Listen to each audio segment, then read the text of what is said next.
We often associate A menudo a gang asociamos una pandilla as a con negative connotation. connotación So negativa, así que help me ayúdenme a understand what and entender how qué the y cómo Passport surgió Gang la came to be, pandilla del what it's pasaporte. about. Passport Gang is just a modern day version of For Life. And For Life basically consists of a group of close-knit friends that grew up together and experienced many stages of life together. So as an older group, travel has just been a supplement for the time we used to spend day to day together. As adults with separate lives and responsibilities that no longer live on the same block or vicinity, it's become the new time slot that brothers from another mother link up and bond. I would say Passport Gang was basically born around 2017. As adult friends living separate lives, one year we decided to take a trip together and ultimately found so much value in it. And I guess immediately after that, pretty much first trip, we agreed to travel at least twice a year.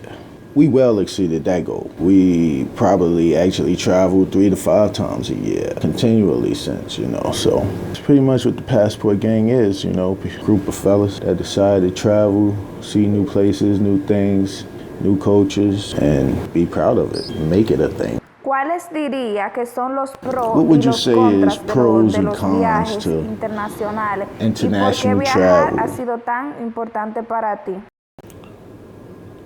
Travel has been a vital addition to my mental health and joy. The gang was formed, like I said, several years ago, but something during my 2-year divorce process, needless to say, my stress levels and anxiety was at an all-time high at that point. Being that we was all technically single men at time, it was an easy decision to travel. The decision perhaps are the best decisions of my life, for real, one of them. All things considered, the ability for us to maneuver at will made orchestrating the plans seamless. As you know, there are usually pros and cons to everything. So the pro are pretty much far outweigh the cons, but the cons are important as well. I will briefly go over the few cons I have experienced, which for the most part are self-explanatory. The number one issue, I must say, for most, will be language barrier. If you think about it, the language gap will contribute to any of the other issues, the other cons that there is. The language barrier for traveling to locations, different countries, tongues, this can obviously affect any and every aspect of travel, from a simply ordering food, getting directions, and to an extreme, compromise your safety. Nothing makes you a bigger target for thieves or people trying to take advantage, hustle you, than that language barrier. There was even one time the police tried to rob me, to be honest. So I would say that's the number one con that leads to the other cons of travel. Of course, we already went over all the pros. There's much value in traveling, seeing the world, seeing new things, new people, new cultures, new women, new food, new experiences. Personally, for me, just having that time out, a break from the hustle. I'm all about the grind, and it's always grind time. Even when I'm traveling, sometimes I'm grinding. So, just being able to release, not worry about that, not follow a schedule, things like that, Take a little time out from your loved ones, take a little time out from your enemies, take a little time out from your peers. I find a lot of value in that. Just waking up in the morning, coming out here, feeling the breeze, looking at all the beautiful foliage, it's definitely a benefit. If you can, describe the lure of foreign women and also describe what it's like for you, local dating. Lure, well, the lure of foreign women is simple. Difference. Always breed curiosity. So whenever there's difference, there's going to be a curiosity. Curiosity often breeds interest. So besides maybe what some refer to as exotic look. Let's just be honest. Many places outside of America may expose some of our own women's imperfection. And that can, vary from weight to femininity. I mean, in many cases, much less is required of a man for him to gain a suitable mate, and often much more is given by these women we talk about. So that's like what I experienced. So a lot of times you'll get that old school woman style where they tend to your needs, and it's just an old style, but it's more like a natural thing. And I think most men would favor it, most productive men at any rate. I mean, because I think that they would want some support system like that, not necessarily an equal or a match.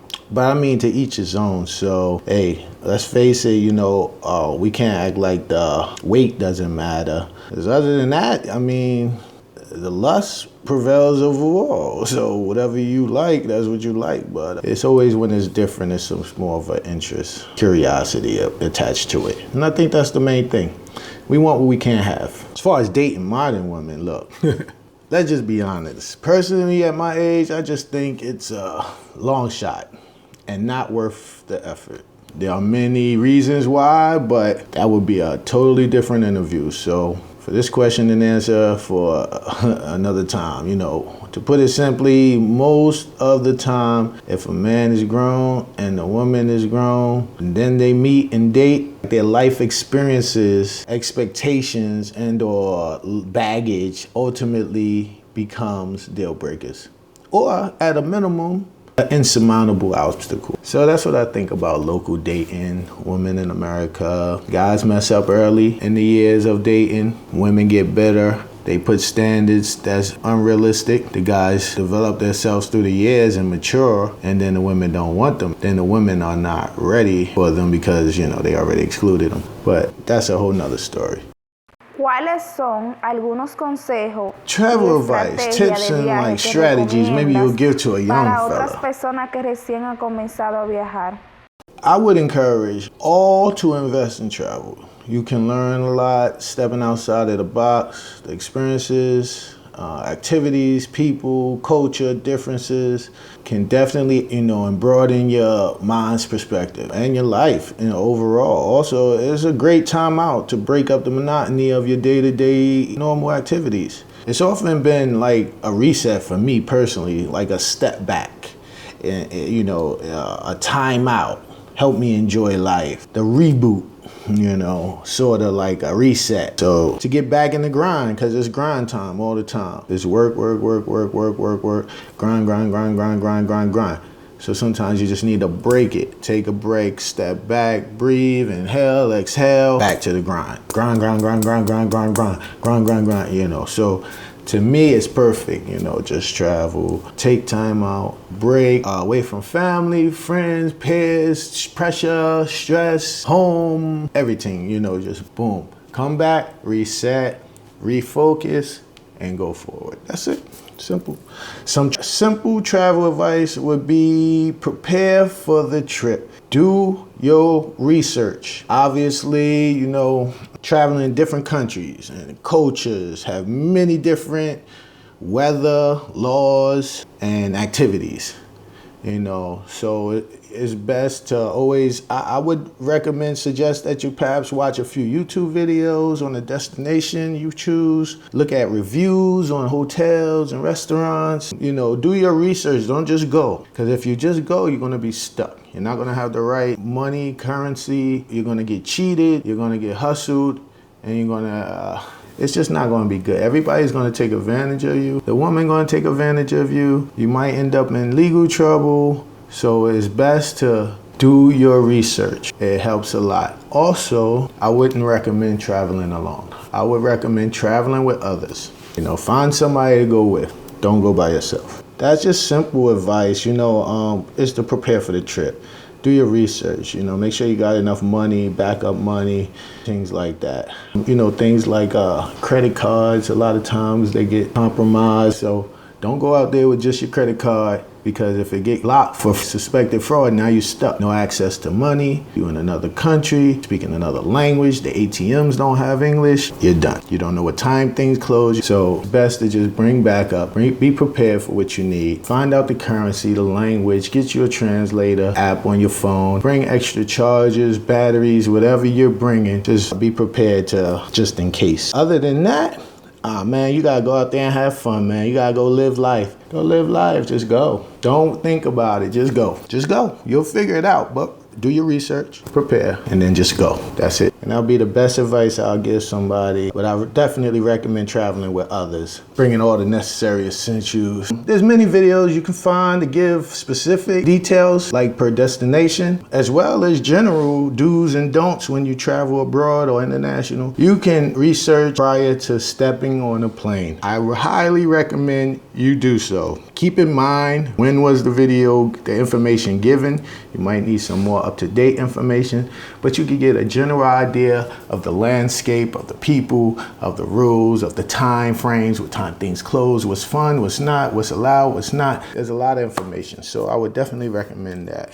Final question, will Passport Gang evolve to anything more than vacation trips?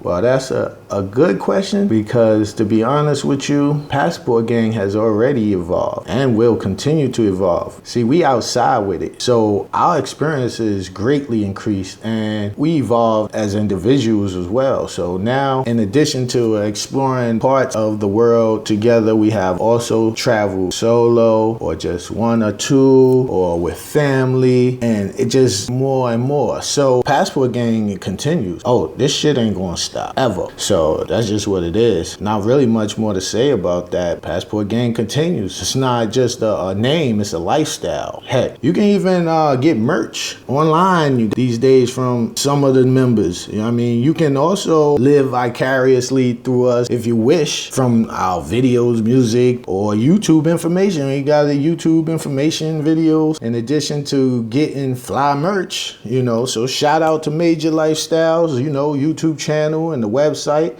as well as Major Moves, you know what I'm saying, Rich Gear. So, you know, the evolution is there. Wise for Life Productions. We definitely evolved from traveling locations. Like, all my kids got passports.